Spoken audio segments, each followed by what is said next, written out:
começar a cena agora. Beleza.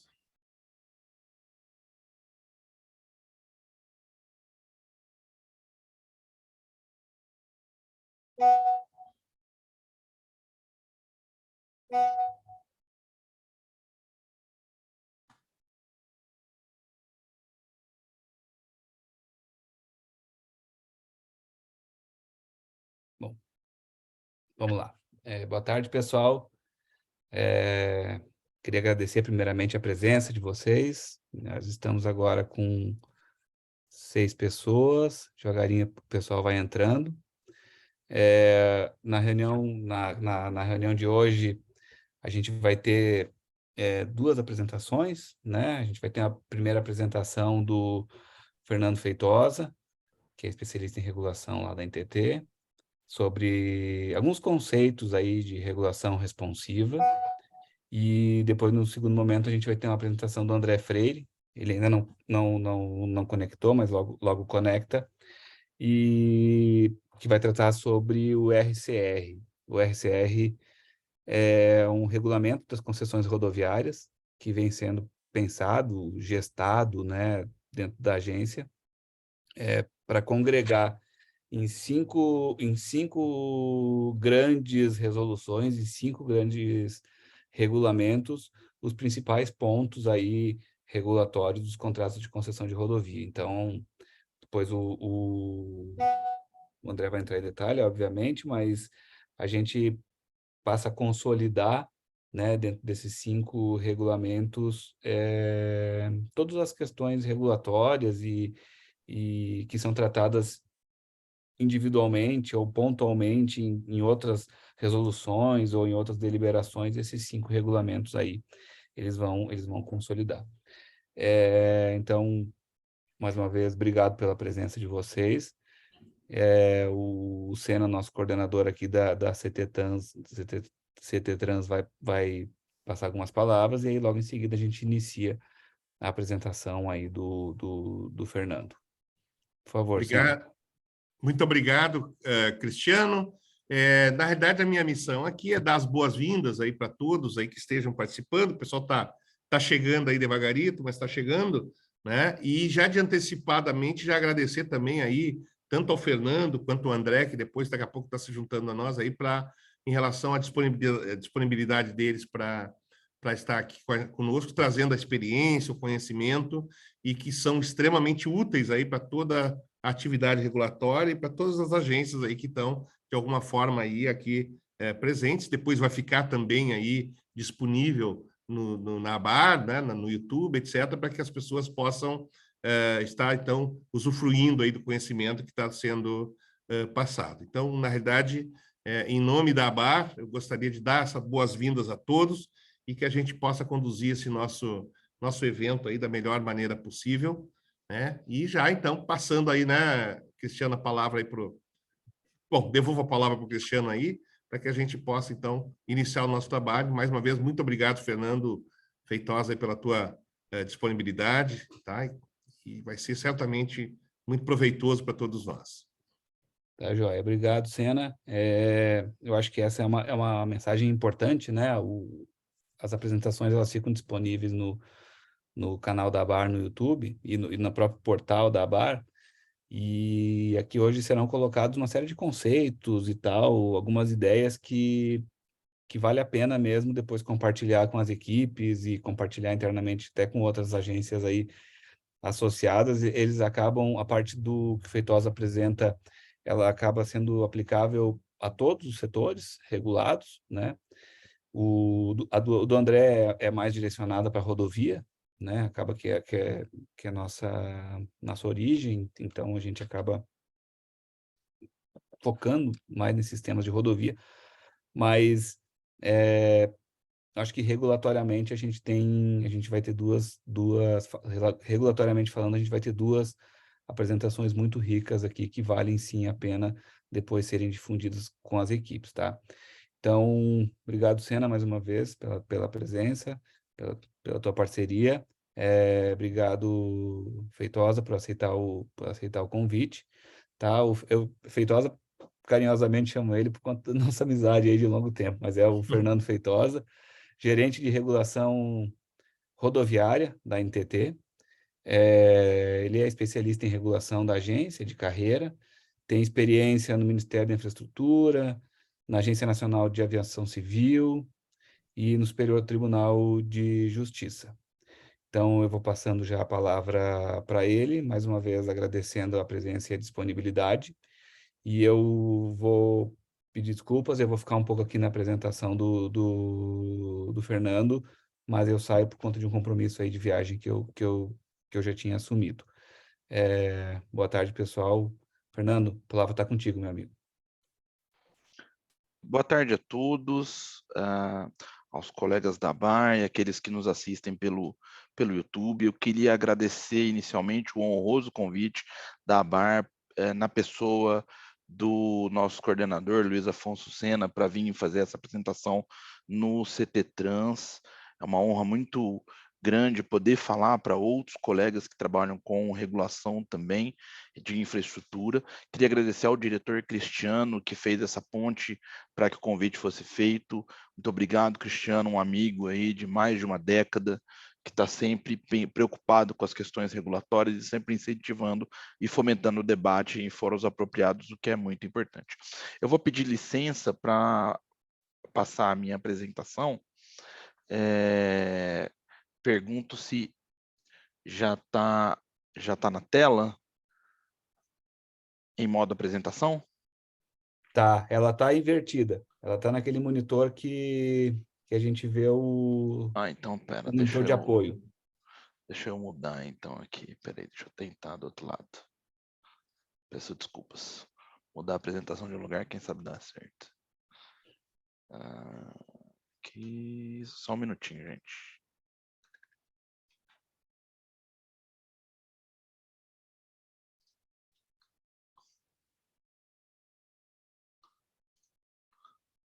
Agora foi certo? Agora sim. Agora sim. Perfeito. Agora perfeito. Bom, então o tema que me coube, regulação responsiva, e eu vou entrar um pouquinho no regulamento das concessões rodoviárias, mais para trazer um exemplo do regulamento, né? Falar questões gerais e trazer um exemplo que a gente está propondo no regulamento, e depois o André chega para detalhar melhor a proposta de regulamento, a concepção, que foi ele o grande idealizador, inclusive, do regulamento de concessões rodoviárias, né? Então, dentro desse contexto, eu devo trabalhar o conceito de mercado de concessões de rodovias, né? Revisar alguns conceitos de direito regulatório, falar de reforma regulatória, trazer elementos de regulação e fiscalização responsiva, né? E trazer algumas perspectivas para o setor de infraestrutura rodoviária dos transportes. Então, me parece que o primeiro ponto importante aqui para se trazer, que é um tema, apesar de aplicado à infraestrutura rodoviária, mas que deve ser considerado, permite-se que seja extrapolado para outras concessões e para outras infraestruturas, é a ideia de concessões e mercado, né? Então, é um ponto importante que a gente compreenda que sempre que se trabalha uma concessão de infraestrutura, está a se gerar um novo mercado. E isso é importante, uma vez que gera-se, em alguns casos, até monopólios artificiais mais claros, né? Em outros já seriam monopólios naturais per se. Mas, de uma certa forma, é importante que se tenha um entendimento de que, uma vez que eu faço uma concessão, eu necessariamente constituo uma autoridade em cima daquela infraestrutura, e essa autoridade ela vai ter demandas e ela vai ter oferta, ela vai ter ela vai demandar serviços e vai demandar bens, e ela vai oferecer serviços e bens também. Na maior parte dos casos, ela vai oferecer serviços, né? E aqui eu estou usando principalmente o caso das infraestruturas rodoviárias, o mercado de concessões de rodovias. O que a gente percebe é com a criação, com as concessões de serviço rodoviário de infraestrutura, a gente tem imediatamente a constituição de um agente que vai demandar durante todo o período da construção das rodovias um conjunto de obras, uma série de serviços de empreiteiras, né, voltados para principalmente manutenção e conserva, mas eu posso ter ainda outras obras rodoviárias aí consideradas, né? Bem como serviços de tecnologia, que a gente trabalha a ideia de rodovias inteligentes, monitoramento de tráfego, identificação de cargas, né? Identificação de veículos, de peso de veículos em movimento. Então, eu tenho também esse tipo de demanda, né?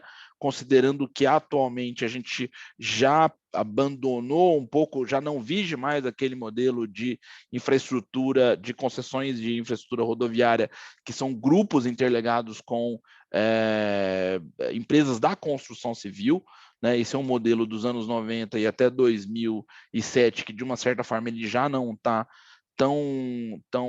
não está tão claro atualmente, né? Você até tem participações indiretas, mas você já não tem mais aquela integração vertical como era no passado, né? E por outro lado, eu tenho uma oferta contínua de serviços e de gestão de tráfego, sobretudo observado pelo lado do nível de serviço, da qualidade de entrega, né? Aqui os contratos de concessão são bastante claros. Vou trazer uma figura típica, que é o SLA, né? O Service Level Agreement, onde eu tenho indicativos, onde eu tenho indicadores para os níveis de serviço, então atendimento, socorro médico e mecânico, entre outros, né? E quando eu também penso numa infraestrutura rodoviária, eu também olho que o público atingido em seu aspecto geográfico ele vai muito além do que as comunidades lindeiras à rodovia.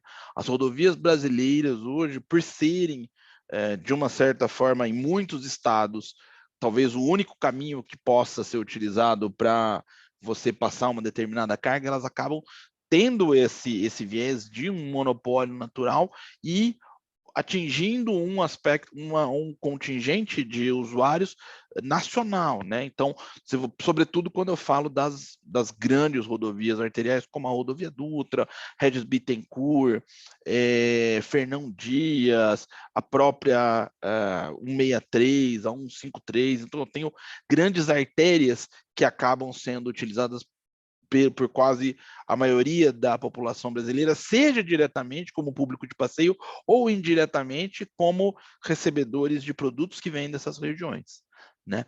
Então, eu penso uma infraestrutura rodoviária já de uma maneira dinâmica dentro da regulação que vem, né? Aqui, dentro de um conceito de responsividade das concessões rodoviárias, é importante trazer um pouco como é que foi as etapas de concessões de rodovias federais, né? Então, em um primeiro momento, ainda sob a égide do Departamento Nacional de Estradas e Rodagens, do DNR, né? Você teve a licitação de 6 rodovias, principalmente alocadas ali no estado de São Paulo e Rio de Janeiro. E essa primeira etapa, ela trazia um regime contratual bastante incipiente, né, com significativa transferência de custos, né? Era um momento em que o risco Brasil era muito alto, então você tem tarifas mais altas, né? Você tem uma taxa interna de retorno mais alta, contratos de uma certa forma ainda experimentais e muitos investimentos em uma etapa inicial, né? A segunda etapa de construção de rodovias, ela já ocorre em um momento de criação, após criação da agência reguladora, né? E a agência reguladora, que era a Agência Nacional de Transportes Terrestres, ela já tinha uma certa maturidade, porque foi 5 anos depois da sua constituição, né? Começa em 2007, a segunda etapa.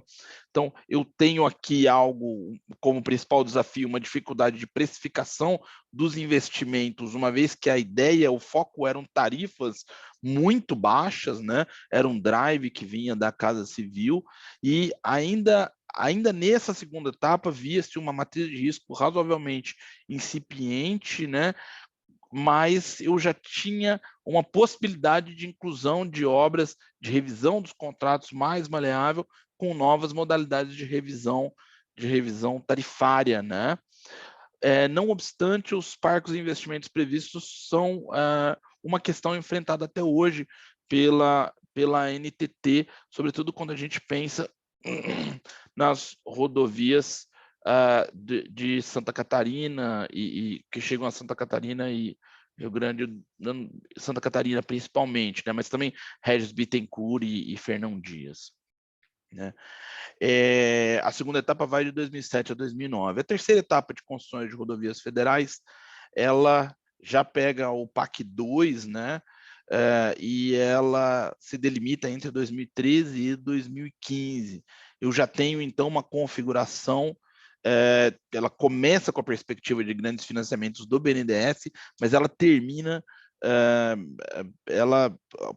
na época da licitação, mas quando começam as concessões efetivamente, você tem uma redução drástica desses financiamentos do BNDES que chegam até o fim, em meados dos anos 2010. Não obstante, eu já tinha uma liberdade maior para o administrador da concessionária, né? Uma vez que ele não era amarrado a um plano de negócios, ele poderia trazer soluções muito mais efetivas para aquelas intervenções que se mostravam dispostas no contrato de concessão. Ainda assim, havia muito investimento no início das concessões e foi introduzido uma série de instrumentos de revisões tarifárias de uma complexidade significativa e talvez esse seja um dos 3 elementos, né, que tenham acabado influenciando na derrocada dessa terceira etapa. A terceira etapa foram 7 concessões de rodovias e 6 propostas de devolução que a gente está trabalhando até agora, né? Então, a complexidade das revisões tarifárias, o alto CAPEX no início dos projetos e os financiamentos o fim dos financiamentos do BNDES prejudicaram de alguma forma o projeto. A quarta etapa já vem com esse aprendizado, né? E já vem com, inclusive, um apoio maior da Casa Civil a partir do PPI, Programa de Investimentos e de Parcerias e Investimentos, que tinha um trabalho tanto junto aos investidores como para dentro do governo para buscar projetos mais sustentáveis, né? E essa quarta etapa vem já com um conceito de revisões quinquenais, que são basicamente a ideia de um novo olhar para o contrato de concessão a cada 5 anos, para que se questione se para a população, o que está faltando naquele contrato de concessão, em que ele pode ser melhorado, né? Por outro lado, também traz inovações importantes, como conta vinculada, né? Então, e isso em alguns países da América Latina é muito comum. Em vez da Colômbia, se não me engano, é um exemplo assim. Então, em vez da concessão receber toda a receita de pedágio e administrar, isso passa por uma conta vinculada, chamada de vinculada, que tem uma certa governança do poder público e há uma liberação depois dessa conta para a concessionária. Então, você deduz dessa conta eventuais pagamentos obrigatórios, como valor de outorga, como taxa de fiscalização, como verba de fiscalização. Então, eu tenho um controle importante sobre o que entra para a concessionária e sobre o que vem para cá. Além disso, o nível de compartilhamento de risco começa a ser melhor discutido na nossa quarta etapa, né? E eu tenho inovações como o desconto de usuário frequente, a possibilidade de implantação de pedágio eletrônico, que a gente está chamando de free flow, né? Estamos agora com uma proposta de sandbox para fazer um free flow na Rio Santos, um teste importante que pode vir a mudar a cara e a relação que os usuários têm com as rodovias federais, né? E ainda a utilização de inspeção acreditada como um instrumento para validação de condutas das concessionárias, né? Inspeção acreditada para projetos, para obras e para parâmetros de desempenho, que seriam justamente o nosso SLA em algum nível, né? É interessante observar que o mercado de construção de rodovias ele é um mercado em expansão. Esses projetos, se não me engano, esse é o site Do PPI, eu já faz algum tempo que eu fiz esse daqui, se não me engano foi em outubro. Pode ser que tenha algum projeto a mais ou algum projeto a menos, mas o pipeline de projetos de construção de rodovias, ele é bastante amplo e é um programa bastante denso, inclusive, que espera-se que tenha continuidade, né? Avalia-se, a ideia era que de 2019 a 2022 fossem leiloados mais de 17 mil quilômetros, salvo engano, vai se chegar a quase 10 mil quilômetros com o Bloco do Paraná, né? O Bloco do Paraná completo daria 6 mil, se eu não me engano, e aí você teria mais quase 10 mil sendo realizados, mais o que se tem são estudos para quase 17 mil quilômetros, nesse montante de investimentos, né, de 120 bilhões, ainda muitos projetos qualificados no PPI, né, 16 trechos de concessão comum, então não é nem a PPP, é a concessão comum, e o BNDES também com outros 1.600 quilômetros em estudos, né? Mais recentemente tivemos as concessões da Dutra, né, que já vinha na primeira etapa, você teve a concessão da rodovia Dutra, BR-116 ali entre Rio e São Paulo, né? E agora a gente teve uma nova concessão do mesmo trecho, adicionado ainda um outro trecho da BR-101. É uma concessão bastante recente que está começando a, enfim, foi o mesmo grupo que ganhou, mas em um leilão, né, evidentemente novo, foi dada a oportunidade de outros grupos entrarem, e a gente tem aí já um novo modelo de contrato com diversas inovações interessantes para a gente observar o funcionamento, né? Free Flow especificamente foi previsto para a concessão da Dutra, né? Da Dutra EBE mais BR-101, e a Rio Valadares, que é uma outra concessão também que acabou de ser realizada, né? É o que substitui a antiga concessionária CRT com mais um trecho, né? Foi ampliada e também traz uma série de novos elementos contratuais sofisticados e interessantes de serem observados. Eu quero vir um pouquinho aqui para conceitos de direito regulatório, né? E eu acho importante a gente também olhar a infraestrutura que a gente tem e entender qual que é o nosso papel. As concessões de rodovias, inicialmente, elas tinham uma perspectiva muito significativa de gestão de bem público. Quando você olha para a primeira concessão rodoviária federal, que foi a Ponte Rio-Niterói, em final de 94, começo de 95, você tinha lá colocado uma perspectiva de gestão de bem público, não de prestação de serviço público, o que veio a ser uma evolução, o que veio a passar por uma evolução ao longo do tempo, né, para que se entendesse que, no final das contas, o pagamento da tarifa de pedágio não é meramente para que seja feita uma manutenção e conserva do pavimento, mas sim para que o administrador privado venha a oferecer valor, venha a oferecer uma melhor experiência para aquele usuário consumidor da rodovia. E esse é um conceito importante que a gente tem visto ser bastante ventilado, né? A preocupação não tanto só focado na infraestrutura, mas sim focado na entrega que é feita para aquele que vai utilizar a rodovia, seja de maneira comercial, seja de maneira não comercial, né? Uma utilização para passeio, mas o foco da experiência do passageiro ele é hoje tido cada dia mais como essencial, inclusive se reconhecendo direitos a esse usuário, consumidor, de sugerir melhorias para a rodovia, de sugerir outros serviços dentro dos fóruns que estão sendo abertos, como Conselho de Usuários, como comissão tripartite, né, que é um outro instituto que a gente tem trabalhado aqui na NTT. Claro que, apesar de se criar, uma vez criada a concessão, eu devo trabalhar o conceito de monopólio natural e do serviço público prestado com todos os elementos inerentes, né? Então, qualidade, atualidade, modicidade tarifária. É importante que se tenha essa perspectiva sobre a entrega que está sendo feita para os usuários e que, uma vez que eu trato com monopólio natural, o abuso da posição dominante deve ser sempre coibido e regulado, né? Ou, melhor dizendo, o prestador de serviço deve ser permanentemente desafiado a trazer uma entrega melhor àquele usuário da infraestrutura, né? E é interessante que aqui também uma discussão bastante linear, né? Tem instrumentos regulatórios muito fortes que podem ser aqui trabalhados.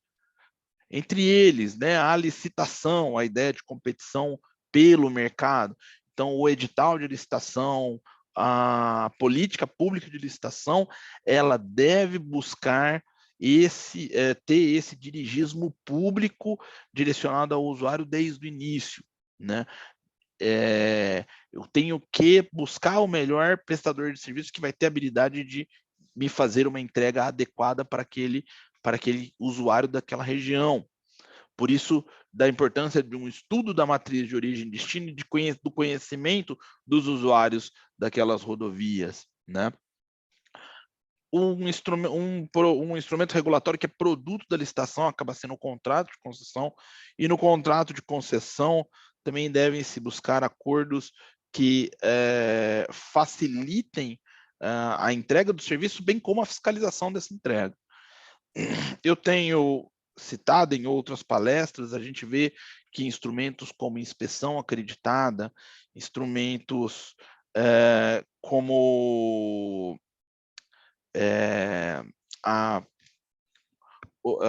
incentivos de informação, incentivos econômicos, eles, diferente só da ideia de comando e controle, né, de infração e punição, esses outros instrumentos regulatórios, eles têm sido cada vez mais valorizados, e o contrato de concessão de rodovias hoje é cheio de instrumentos diversificados para que o concessionário de serviços preste um serviço adequado, né?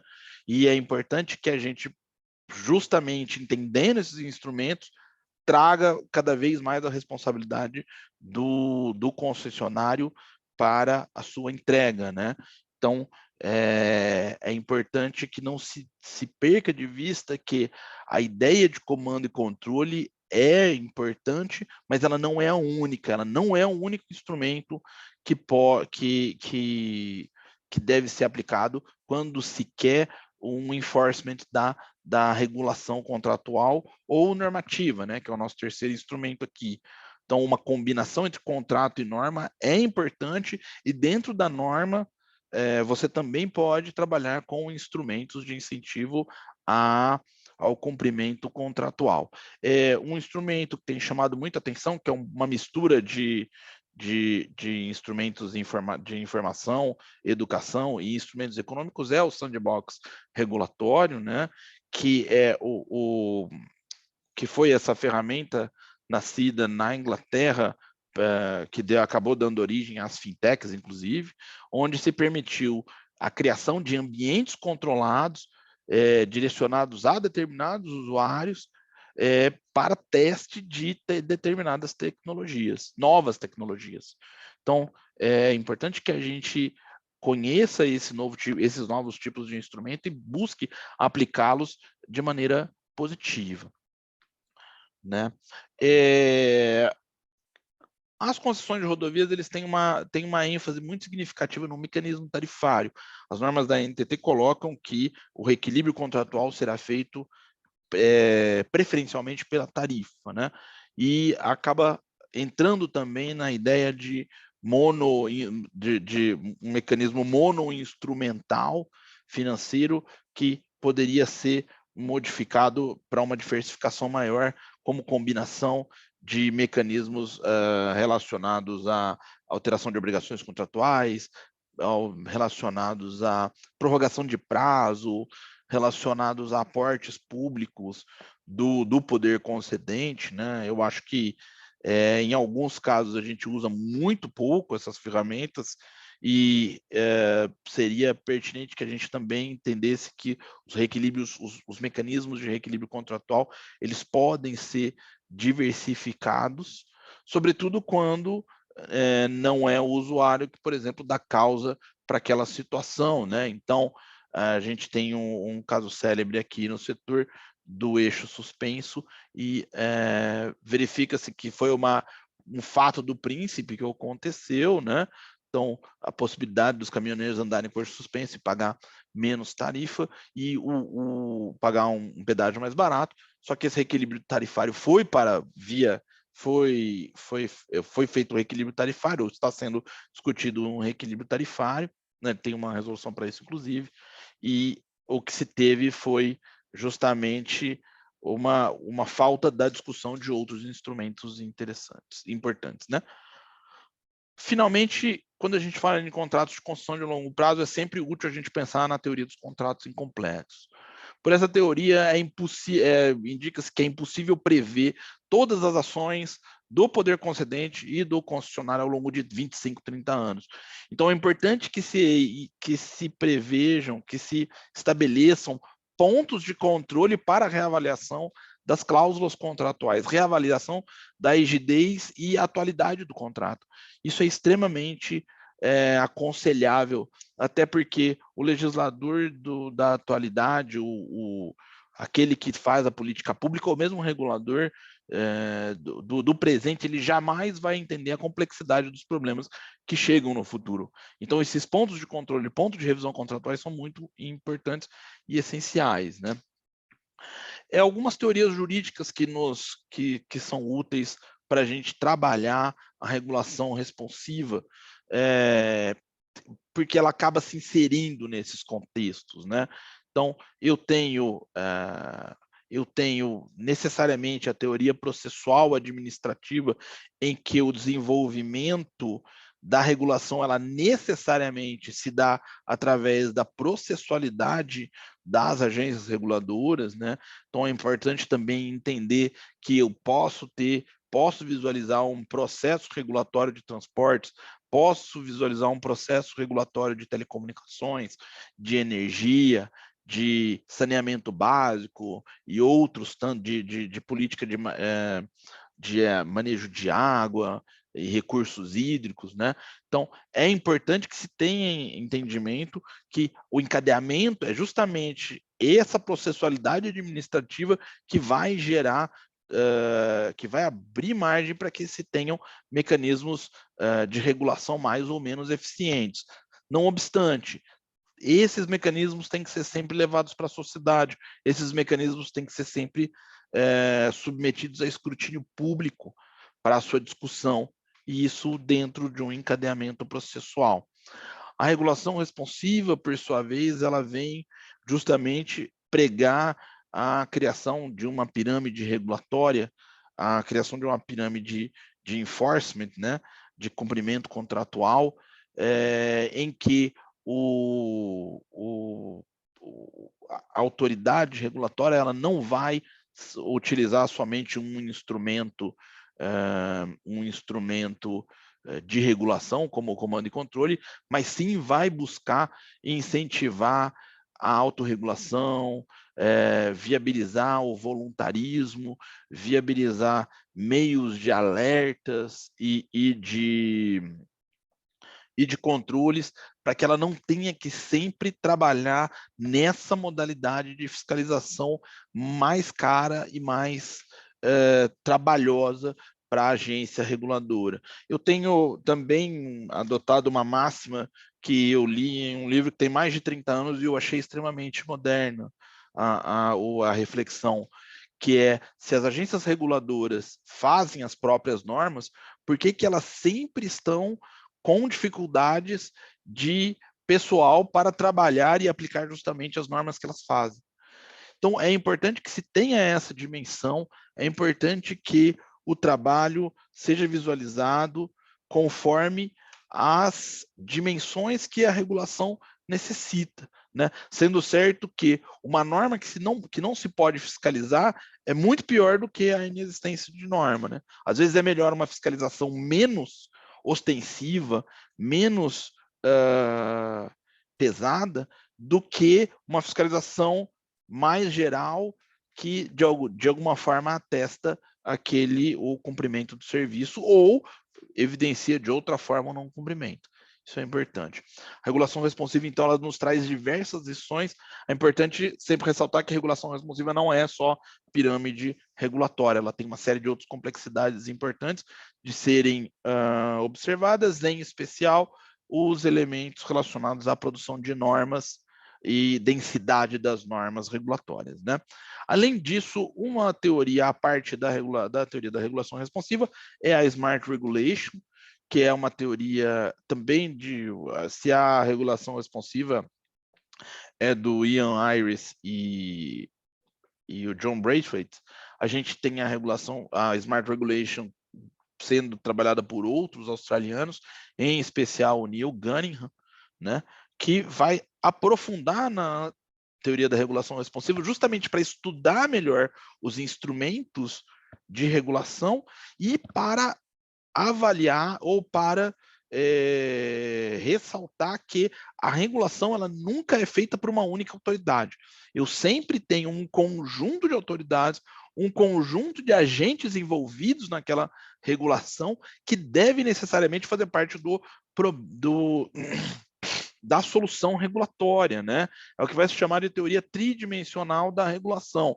Não adianta se pensar em uma regulação bidirecional entre poder público e concessionária. Eu tenho que considerar, além do poder público e a concessionária, tenho que considerar os agentes econômicos ali envolvidos, o terceiro setor, Ministério Público, PROCONs ali envolvidos, outras autoridades reguladoras ou normalistas, né, que trazem normas mais técnicas ali colocadas antes para fazer o meu processo regulatório. Isso é bastante essencial, né? Não regular somente, não pensar somente que a regulação é uma relação bidirecional. E aqui também acho importante mencionar a regulação baseada em riscos, né, risk-based regulation, que ela originalmente não é uma regulação responsiva, mas que ela traz uma perspectiva, e eu aqui falando em manejo de normas, né, ela traz uma perspectiva de criação de um framework, né, de um sistema de verificação dos principais problemas do objeto regulado. Então, já que eu tenho uma medida de que 100% da fiscalização é impossível, né, eu posso trabalhar uma regulação em que eu veja os principais problemas com a maior possibilidade de acontecer e focar meus esforços fiscalizatórios naqueles principais problemas, né? E eu faço as bordas, os outros problemas eu faço com menor constância.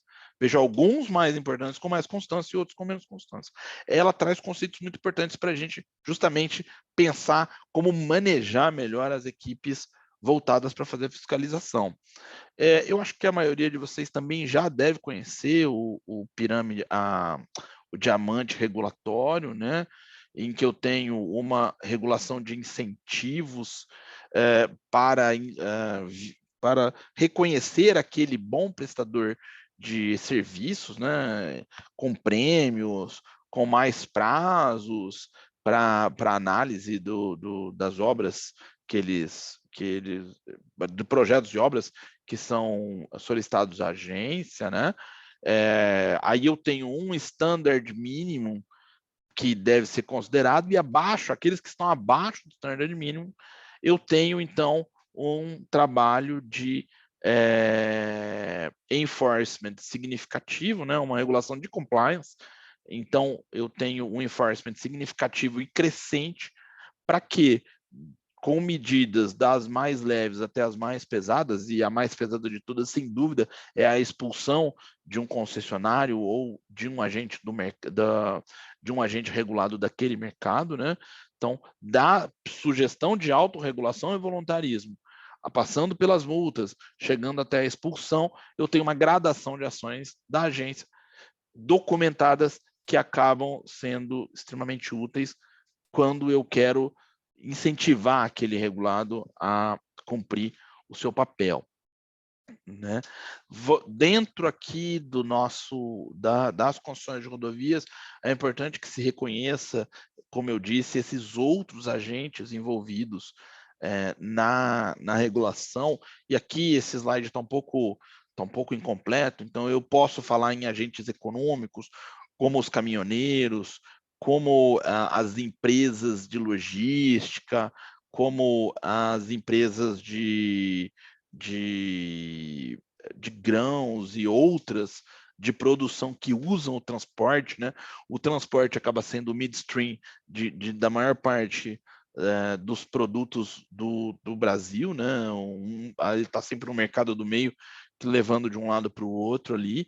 Então é importante entender o papel desses regulados, bem como entender o papel desses regulados, não, desses agentes que fazem parte do processo da regulação, mas não são diretamente regulados, bem como de outros agentes que também integram ali o processo regulatório econômicos, como os bancos, as empresas seguradoras, os bancos com os financiamentos, né, as empresas seguradoras, as prestadoras de serviço para as concessionárias, né? Esse é um ambiente importante de se visualizar. Além disso, aqui também a gente tem um conjunto de entes, como o Instituto de Normas Técnicas do DENIT, a própria ABNT, que tem normas técnicas para infraestrutura, né, que devem ser considerados no processo regulatório. Os órgãos de trânsito também nos são caros, né? Aqui está o Denatran, eu não atualizei esse slide, Senatran, né? Mas enfim, Conselho Nacional de Trânsito e a Secretaria Nacional de Trânsito. O trânsito é uma instância regulatória muito próxima da regulação de rodovias concedidas, né? Que inclusive apoia nas questões de segurança viária, também como a Polícia Rodoviária Federal, né? Tenho ali um papel importante no que se chama de segurança operacional e segurança pública, que está dentro da segurança viária. Agora, a Infra-SA, né, esse slide também está desatualizado nesse ponto, eu tenho aqui está a EPL, mas a Infra-SA que acaba tendo agora um papel de estudos importante sendo absorvidos, né?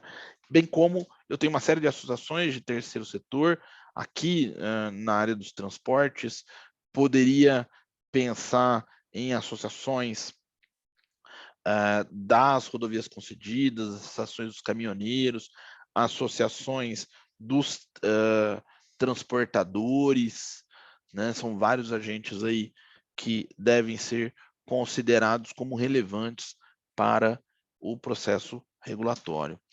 E eu sei que o André vai falar especificamente de regulamento de concessões rodoviárias, então eu vou aproveitar meus últimos 5 minutos só para trazer, provavelmente o André vai falar de como a gente fez o regulamento, e eu vou aproveitar aqui só para falar de uma experiência que talvez o André toque, mas eu vou já trazer uma introdução, né, de um experimento responsivo que a gente está trabalhando, então, que é a criação de uma classificação anual das concessionárias de rodovias, que vai vir a impactar, inclusive, na forma como essa rodovia é fiscalizada, e aqui eu estou falando de intensidade e de periodicidade, né? E como ela vai ser punida no futuro, né? É um projeto para daqui a 2 anos, mas que começa com avaliações agora. A ideia é que a gente tenha 3 grandes grupos de avaliação, né? Conserve e manutenção da infraestrutura, obras obrigatórias e operação e atendimento dos usuários consumidores. Uma vez que eu tenho uma nota global, eu consigo, de uma certa forma, classificar essas rodovias e dar um tratamento regulatório para elas, né? Inclusive com um período de adaptação para isso. Então, as rodovias que não estejam em início, mas, enfim, que já tenham um histórico, teriam um período de adaptação para que elas sejam classificadas, e uma vez que elas sejam classificadas, a gente então começa a trabalhar a ideia do diamante regulatório. Eu separei aqui em duas pirâmides para ficar mais didático, né? Mas a ideia é que a gente trabalhe por norma justamente incentivos para aquelas que tenham um cumprimento satisfatório da regulação e do contrato, trazendo recompensas, né, como prêmio, excelência, incentivos tarifários, incentivos para inclusão de obras, prazos de análise diferenciados, né, fiscalizações mais espaçadas com menos documentos, mas, por outro lado, se eu tiver comportamentos que não sejam de cumprimento satisfatório ou além do esperado, se eu tiver algum cooperativo, né, eu posso trabalhar com indicadores ou reparação individual como sendo mais suficiente, e uma fiscalização pedagógica e autorregulação, uma vez que eu tenho uma nota que me leva a uma evidência de, enfim, um desempenho não tão bom, eu posso trabalhar com advertência e multas, e para aqueles que realmente não se empenham em fazer o cumprimento contratual, a ideia é, depois de documentado esse caminho, evidentemente, trabalhar para expulsão do sistema. E aqui, justamente, atuar conforme o perfil atitudinal do regulado, né? Trabalhar essa escalada gradual da pirâmide em ciclos. Então, eu tenho um ciclo que eu classifico ela como cooperativo, eu trabalho essas hipóteses, né? Fiscalização pedagógica e autorregulação, ou indicadores de recuperação individual, ou se eu já classifico como menos cooperativo, ele vai ter outras ocorrências, né? Importante pensar que eu já se pode vislumbrar 3 níveis de medidas, né, o que seriam as medidas corretivas imediatas, que acaba nem virando uma punição e nem virando uma ocorrência maior, mas eu posso também trabalhar as medidas punitivas, bem como as cautelares, né? É importante que isso tudo esteja em previsão normativa para dar um conforto fiscal. Então, meu último slide para concluir, né? Acho que é importante trabalhar nesse sentido uma padronização de tratamento dos regulados conforme seu comportamento, né? A ideia de regulação responsiva também se atrela a ciclos de fiscalização, de conteúdo transparente. Então, o aviso dos momentos de fiscalização, a fiscalização contratual, né, quase consensual, eu tenho avisos e eu tenho o devido cumprimento de um cronograma de fiscalização, né, não há surpresa, não há tratamento indevido ou como, enfim, um tratamento agressivo, tratamento desnecessário, né, exacerbado com os regulados, né? Divulgação do desempenho dos regulados para uma competição positiva, isso, é claro, depende de maturidade, e mensuração dos resultados do serviço prestado, revisões periódicas do modelo. Eu passei 1 minuto do meu tempo, mas basicamente era isso que eu tinha para compartilhar. Eu estou à disposição para alguma dúvida mais imediata, mas daqui a pouquinho eu preciso sair para uma reunião, mas posso também responder dúvidas por e-mail. Pois não, Luiz Afonso. Perfeito. Eu não sei se o Cristiano já saiu, está por aí ainda, mas aproveitando, primeiro te agradecer, Fernando, pela excelente explanação, maravilhoso. Eu vi que nós temos várias pessoas aqui, em particular a Graciela, né, acho que da AGR, né, que fez vários comentários aí, e se pudesse, pelo menos uns 2 minutinhos, 5 minutinhos, Fernando, aproveitar o teu tempinho ainda, que tu ainda pode estar conosco, já passaria aí, ver se a Graciela quer colocar algumas questões, ela fez alguns comentários aqui, bastante interessantes. Por favor, Graciela. Obrigado, Luiz. Obrigado, Fernando, pela fala. Eu teria um monte de perguntas, mas eu sei que não tem tempo. Para resumir, eu ia até colocar no chat, eu acompanho essas questões de concessões desde a primeira etapa. A minha tese de doutorado envolveu a primeira, a segunda etapa, a terceira etapa estava no início, em 2010 para 2014. De lá para cá, eu parei um pouco com isso, mas eu tenho acompanhado o setor. E que aí eu vi uma frase sua, Fernando, que me chamou bastante atenção, que você diz assim, que é um mercado que ainda está em expansão. Óbvio que está, na época que eu estudava, 82% do Brasil ainda não tinha rodovias em bons estados de conservação e tal. As melhores eram as federais, as melhores eram do estado de São Paulo. Enfim, a pergunta que eu tenho para você é o seguinte: como que você acredita que esse mercado está em expansão? Esse modelo antigo da primeira e da segunda etapa, do modelo lá de maior outorga e etc., ele ainda é um modelo atrativo? Ou nós vamos mudar esse modelo para uma PPP ou por aqueles leilões combinatórios, né, osso e filé? Como é que vai ser isso aí? Porque para que a gente consiga atratividade para essas áreas que não são tão atrativas do ponto de vista econômico, né? Porque o que é atrativo do ponto de vista econômico já foi concedido e reconcedido, digamos assim, né? Então, como é que a gente faz para essas outras áreas aí? Aí, norte, você pensa lá para o norte, Entendi. né? Graciela, muito obrigado pela pergunta. Eu acho que ela é extremamente pertinente. Os modelos tradicionais aqui, eles eram de menor tarifa, né? Agora, recentemente, você está tendo uma combinação de tarifa e outorga, uma vez que as experiências da terceira etapa mostraram que eles se mergulhou muito na tarifa e não se deu conta de fazer as obras, né? É um pouco... o desconto médio foi 48% na terceira etapa. Então, assim, você havia-se que havia uma expectativa de reequilíbrios ao longo do caminho. Mas esse é um ponto. Mas como é que eu vejo isso daí? Eu acho que a gente não tem como prever como é que vai ser o novo governo, por hora ainda não tem nada dito, né? O que a gente tem visto é que, até hoje, PPP é um palavrão no governo federal. Você não tem PPP de rodovias no governo federal. Não obstante, o que você tem é um compartilhamento maior de riscos. Então, se em determinado momento não se compartilhava risco de desapropriação, opa, vamos compartilhar o risco de desapropriação. Não se compartilhava risco de tráfego, opa, vamos compartilhar risco de tráfego. Não se compartilhava risco de licenças ambientais, vamos fazer isso. Então, assim, o que eu tenho visto, e essa é uma observação muito particular, é que você já teria, de alguma forma, PPPs pragmáticas sendo realizadas em concessões de rodovias, quando eu olho o aumento dos compartilhamentos de risco. Então, na prática, o usuário, consumidor, cada vez é mais sócio da rodovia, porque ele está contribuindo mais para esse tipo de ação, né?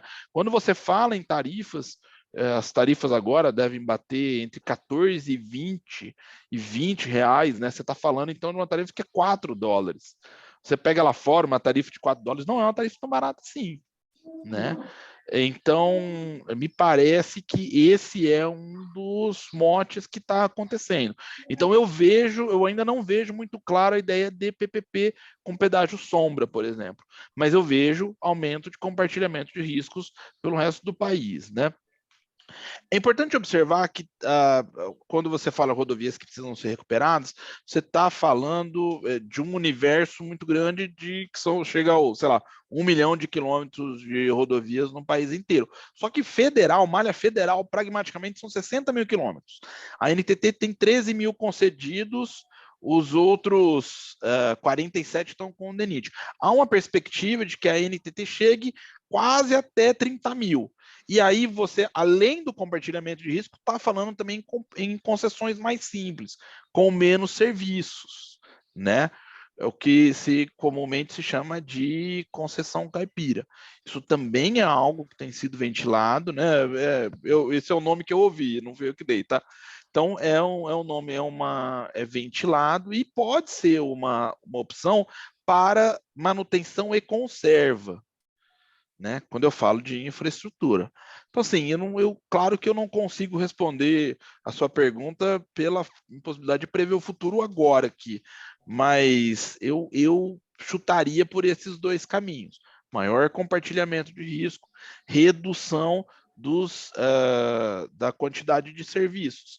E também tem alguns pontos, se você olhar nos contratos de concessão, tem alguns pontos que você fala, bom, não sei se eu preciso, eu não sei se toda concessão precisa ter isso. Então, um indicador de boas práticas ambientais, e aí você coloca uma cesta de elementos para a concessionária cumprir. Eu acho que ESG é um elemento extremamente importante, mas eu posso ser mais objetivo, eu não preciso colocar algo tão amplo assim, né? Ou outros indicadores. Então, desculpa, me alonguei muito, mas essa é meu pensamento sobre a sua pergunta.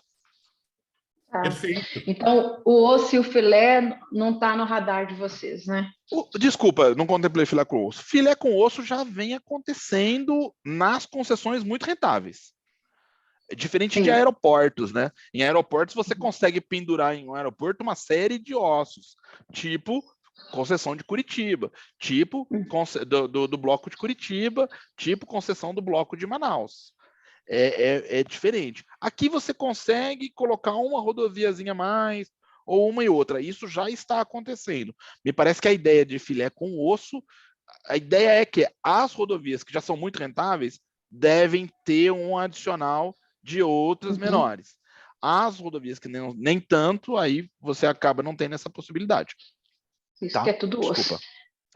Eu posso fazer mais uma última pergunta? Por favor, Graciela. Quando você também, Fernando, mencionou na sua fala sobre a classificação das concessionárias, me lembrou muito aquela pesquisa CNT de rodovias. É mais ou menos naquele estilo? A pesquisa CNT, ela vai por outros indicadores, né? Ela tem muito a ver com a percepção do caminhoneiro. Mas não é bem aquela percepção. A pesquisa ela é mais voltada, ela tem muita relação com elementos representativos do contrato de concessão. Desculpa, a classificação que se propõe, ela tem mais relação com elementos representativos do contrato de concessão. Como a gente tem 4 etapas, a gente tem quase quatro modelos de contratos diferentes. A terceira e a quarta são similares, mas a terceira quase acabou, né? Então, assim, então eu tenho pragmaticamente 3 modelos de contratos diferentes. Eu acho que o AS do Paraná deve ser um 5º modelo. Mas, enfim, são características diferentes. Então, é necessário uma linearização para que você possa comparar essas rodovias. Então, buscar os elementos essenciais e trazer eles como representativos de cumprimento de contrato é o que a gente espera com a classificação, para que você possa entender os níveis das rodovias com base nas principais obrigações contratuais. Isso, eu fiz essa comparação e fiz essa análise de eficiência, mas não com base só em contratos. Eu usei a pesquisa CLT, foi muito útil para mim na época. Bem legal, obrigado, Fernando. Obrigado. Desculpa, pessoal, Obrigado, por ter Graciela. monopolizado. Deixa eu aproveitar aqui, primeiro só noticiar aqui a presença do nosso presidente da ABAR, Vinícius Benevides, que está se juntando a nós aqui. Obrigado, Vinícius, pela tua presença. Né? E aproveitar também agora, só aqui aproveitando enquanto os minutinhos do Fernando aqui, essa preciosa participação e algumas questões que a Graciela acabou levantando. E aí eu te pergunto o seguinte, Fernando, aproveitando aí essa oportunidade. Esta questão que a Graciela trouxe agora, que tu mencionaste aí, da classificação, etc., isso me lembra que em alguns dos contratos, se eu não me engano, da terceira fase, já estavam contemplados a ideia de utilização do fator X nos contratos. E aí, depois o pessoal foi lá e abandonou o fator X, porque é difícil, pelo que eu entendi, é difícil de calcular. Só que o setor elétrico é muito mais complexo do que o rodoviário e consegue calcular. Eu achei um pouquinho, a gente deu uma fugida assim, estratégica. E eu diria o seguinte, esse ali, ele tem o foco dessa questão toda da eficiência, etc. Ao mesmo tempo, nós também temos um grande problema que eu vejo na nossa área de transportes, que é, vamos dizer, eu diria assim, uma falta de planejamento estratégico, uma falta de planejamento, vamos dizer a palavra assim, e que a gente tem uma rede, e a rede não é uma rede federal, não é uma rede estadual, não é uma rede municipal, na verdade a rede é uma rede que contempla os diferentes entes, e a gente tem diferentes percepções, ou seja, falta um direcionamento, uma diretriz, vamos dizer assim, mais estratégica para que a gente possa ir fazendo. E a própria mudança ao longo do tempo que a gente foi observando, só para pegar então um dos entes, no caso o federal, a gente vê que vai mudando, e agora a gente está entrando com esse conceito que tu falasse bastante aí do compartilhamento de risco. Eu te confesso que às vezes eu fico um pouquinho preocupado com esse negócio de compartilhar risco, porque na minha visão muito simplista, assim, né, tentando simplificar didaticamente, é o seguinte, se eu tirar o risco de custo e o risco de demanda, talvez seja melhor fazer contrato administrativo. E eu acho que esse é um risco que a gente está correndo hoje, porque a gente tem lá, o petróleo subiu. Aí a gente olha lá nos últimos 70 anos, nós não estamos no preço mais alto do custo do petróleo, por consequência do asfalto. Se eu compartilhar risco, estou reduzindo risco. Ainda assim, se a gente busca no setor privado fundamentalmente, a capacidade financeira, a capacidade gerencial, vamos dizer assim, para que se tenha mais eficiência e se faça com custos menores do que se fosse estatais fazendo, mas principalmente a capacidade de correr riscos maior, ou seja, são os riscos que são pertinentes à capacidade privada, porque a atração do investidor pressupõe o risco. E quando a gente começa a cercear isso, eu temo que a gente comece a trabalhar numa lógica quase de contratos administrativos, e aí não faz sentido. Então, por favor, se tiver que falar um pouquinho sobre isso. Vou começar pelo final, Sena. Me parece que eu teria um border, né? Eu teria um limite sobre o qual eu não poderia avançar em relação ao compartilhamento de riscos, que é justamente esse custo da administração tocar direto o projeto rodoviário, né? Queria aqui saudar também o Vinícius Benevides, o presidente da ABAR, desculpa. Boa tarde, Vinícius. Então, eu acho que essa é uma missão que deve ser demonstrada pela política pública, que eu tenho um limite e a partir dali vale a pena eu fazer a contratação. É claro que é importante também que se visualize a viabilidade dessa contratação administrativa.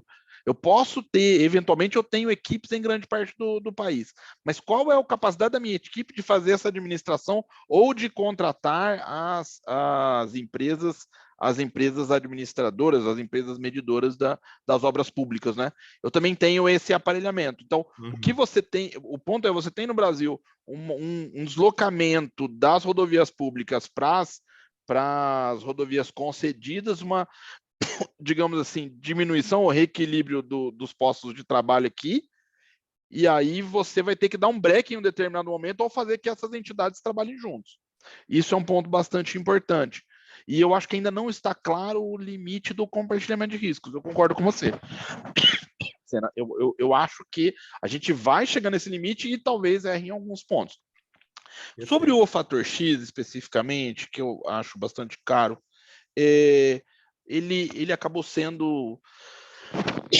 Eu acho que ele foi quase um fator de má sorte na NTT, uma vez que ele foi implantado para permitir uma comparação entre as rodovias de terceira etapa. Então, a discussão do fator X, ela vem com força em 2010, então você vê em contratos de aeroportos, vem em contratos de rodovias, você vê em outros setores ali, estou falando no setor de transporte, né, de energia já é mais antigo. E aí você vai discutir ali justamente a eficiência operacional, as eficiências alocativas e esse fator de produtividade. Você tem uma série de meios de ver o fator X. Só que, uma vez alocado na terceira etapa, acabou que o fator de comparatividade dele foi reduzido a zero, porque eu só tenho uma rodovia em terceira etapa. Isso também desincentivou que ele continuasse na quarta etapa. Não obstante, há um problema inerente ao setor de infraestrutura rodoviária, que é ele não seguir um modelo de price cap puro. Então, o fator X ele tem muita pertinência, ele tem muita relevância quando eu falo em um price cap puro, em que eu tenho ali aumento da inflação e eu vou diminuir justamente aquilo que virou eficiência. Só que o setor de infraestrutura ele está o tempo inteiro discutindo se se eu preciso de uma adequação por causa de obra, se eu preciso de uma revisão contratual porque houve uma necessidade da sociedade ali, aumentou o número de acidentes em determinado local. Então, assim, quando eu tenho esse cap muito variável e um incentivo para que a concessionária seja cada vez mais eficiente para ganhar mais recursos, o fator X ele não tem um efeito tão, digamos assim, ele não teria o real efeito dele, que seria incentivar a eficiência da forma, porque ela pode captar eficiência, ela pode conseguir eficiência de outras maneiras ali. Então, eu acho que essa é uma discussão pertinente que está pouco colocada ainda na mesa, mas que deveria ser mais aventada. Ou seja, quais modelos de concessão de infraestrutura têm, digamos assim, não conseguem ter o fator X diretamente adaptado, perfeitamente adaptado.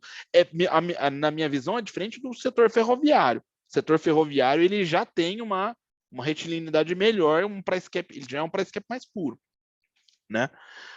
Então, sobretudo nos antigos contratos. Então, essa é a minha visão sobre essas duas questões que você colocou. Perfeito. Não sei se respondi, desculpa. Não, acho que está ótimo, está ótimo. Bom, nós já estamos aí com o André a postos. Eu perguntaria só se temos mais alguém interessado em fazer mais uma questão aí para o Fernando, aproveitando que ele vai ter que sair agora meio que na corrida aí. Bom, não havendo, então vamos começar então aqui a encaminhar. Então, Fernando, muito obrigado aí pela tua participação mais uma vez. A Bart agradece profundamente a tua disponibilidade e o brilho com que tu apresentasses as tuas ideias, o trabalho que vocês vão fazendo aí, magistral aí na NTT. Parabéns e realmente muito obrigado aí pela disponibilidade, abrilhantasse aí o nosso evento. Muito obrigado, Sena. Queria ressaltar a honra de poder fazer a apresentação para a BAR. Né? Muito obrigado pelo convite. Saudar aí o nosso caríssimo André Freire, que sem dúvida vai dar uma palestra muito melhor que a minha, né? O André é um showman. E desejar excelentes trabalhos a todos. Saudar aqui o Vinícius Benevides também. Obrigado, viu, gente? Muito obrigado. Obrigado mesmo. Boa tarde. Bons trabalhos. Boa tarde. Tchau. Amigo Sena? Por favor, Vinícius, dê a tua... Se você permitisse, evidentemente... Por favor. Eu queria falar 5 minutos, que eu saí de uma reunião que eu estou de diretoria, né, que eu queria cumprimentar o pessoal e tem que voltar. E se você me permitir, 5 minutos... Por favor, Vinícius, faz aí a tua... Obrigado aí pela presença, Vinícius. Primeiro, eu queria agradecer a vocês aí, né, o Fernando, que acabou de falar aqui da NTT, né? Eu estive recentemente na NTT, estive lá com o Vitali, o Rafael Vitali, né? Então a BAR está conversando com a NTT. Na verdade, a NTT, através do Cristiano Justina, já está aqui dentro, né? Ele aqui prestes a embarcar para o Uruguai, aqui, Vinícius. Ótimo. Boa viagem, então, Cristiano Justina, nosso secretário executivo aí da Câmara de Transporte, né? E queria já cumprimentar também o André, que é também da NTT, que vai falar em seguida. Eu queria só falar duas coisas muito simples aqui. A primeira é que nós vamos fazer um encontro nacional das agências reguladoras, dia 23 de novembro, né? E esse encontro nacional ele tem como objetivo uma carta da regulação brasileira que será entregue ao presidente eleito e aos governadores eleitos.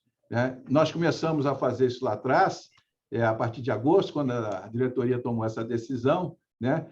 E de fazer esse documento, independente de qual governador que seja eleito, de qual presidente, que era uma posição nossa. Então, as 67 agências reguladoras associadas, nós estamos trabalhando nesse documento, né? Que o meu amigo Sena foi um dos contribuidores aí da nossa Carta da Regulação, né? Abordando 6 aspectos, né? Aspectos relativos à governança, um pouco da nossa história, a nossa inserção para ter um Brasil desenvolvido, né? O desenvolvimento sustentável do país, né?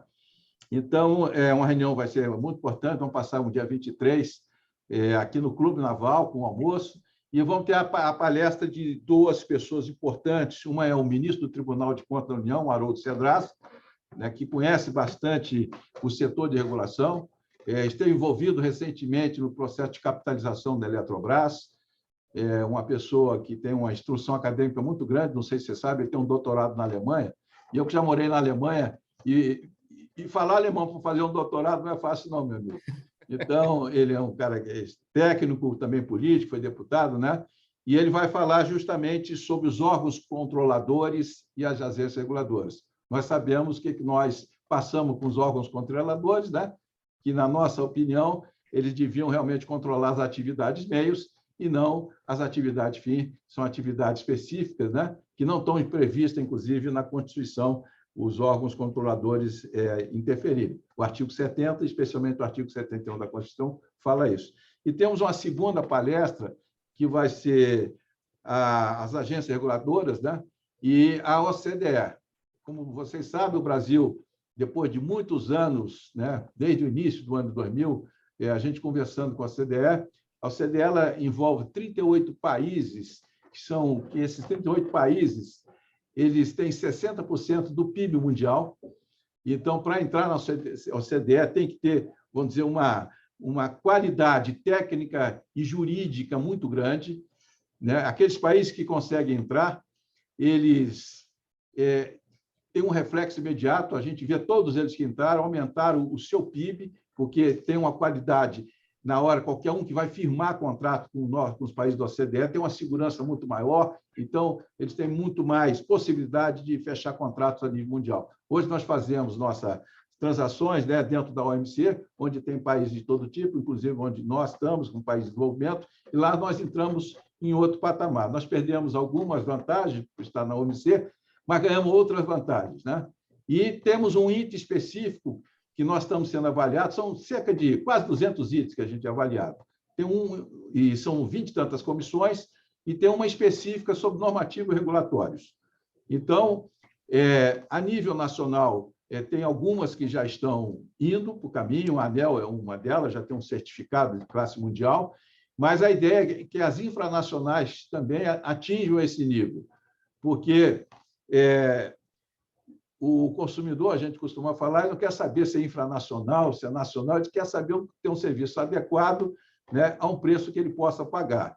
E, especialmente na área que nós estamos falando de transporte, nós temos aqueles que são regidos pela área federal, tem aqueles que são regidos pela área estadual e pelo próprio município.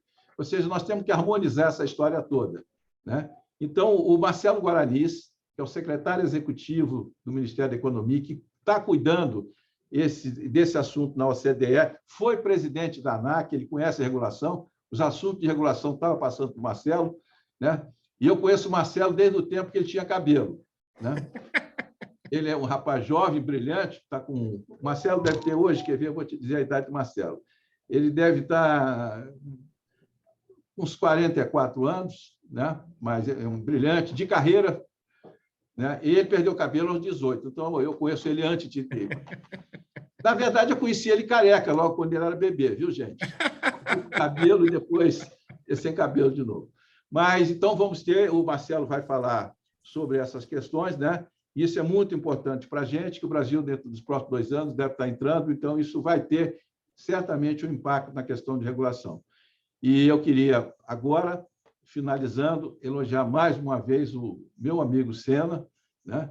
Eu sempre, quando falo Sena, eu faço questão de falar meu amigo Sena, né? Porque o Sena é um cara brilhante em tudo o que ele faz, né? Com essa simplicidade, essa maneira gaúcha de ser, né? Mas muito incisivo e duro quando ele resolve falar as coisas, né? E ele fala mesmo.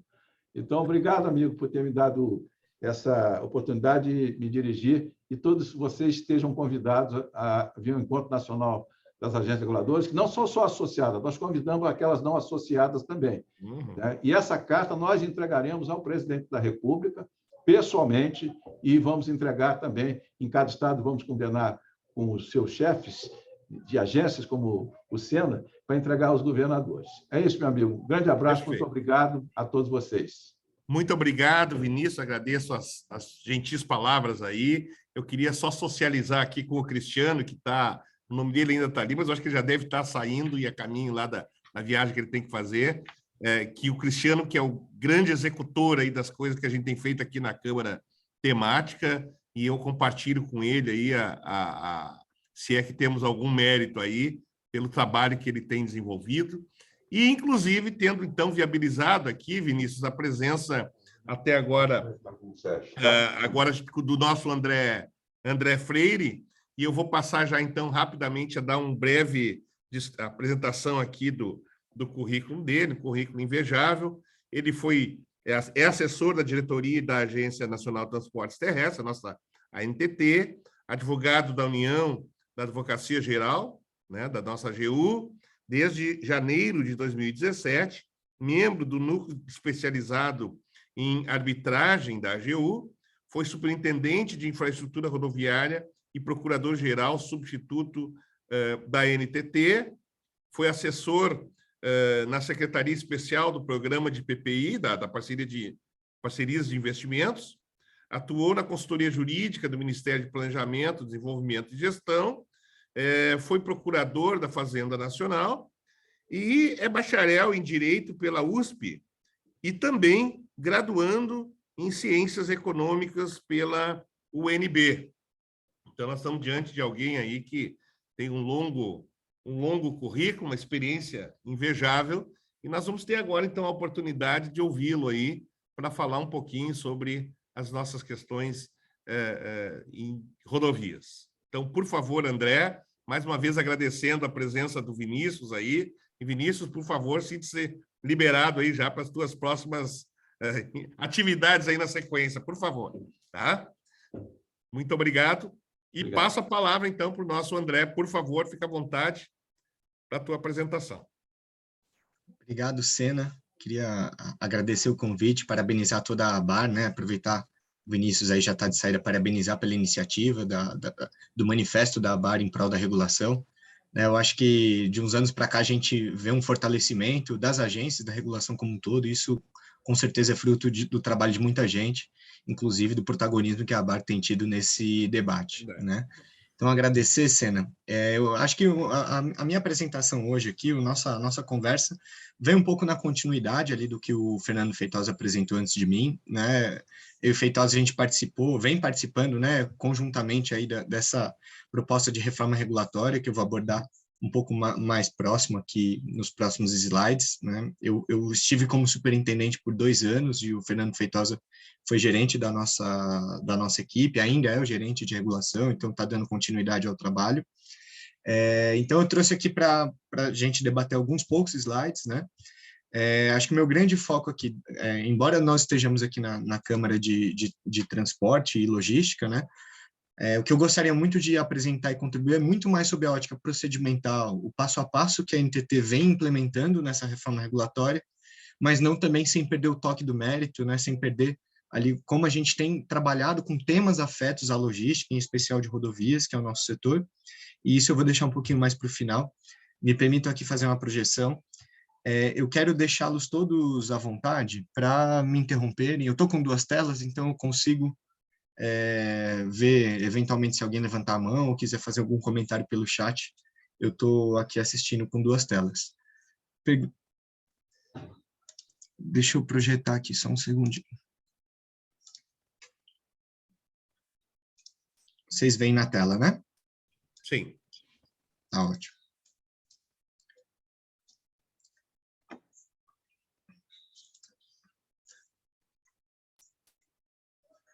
Pois bem, o projeto de reforma regulatória que a NTT vem implementando, né, vem sendo designado por Regulamento das Concessões Rodoviárias, né, um novo regulamento que vai disciplinar ali as relações de outorga, as relações entre a NTT, concessionárias e usuários.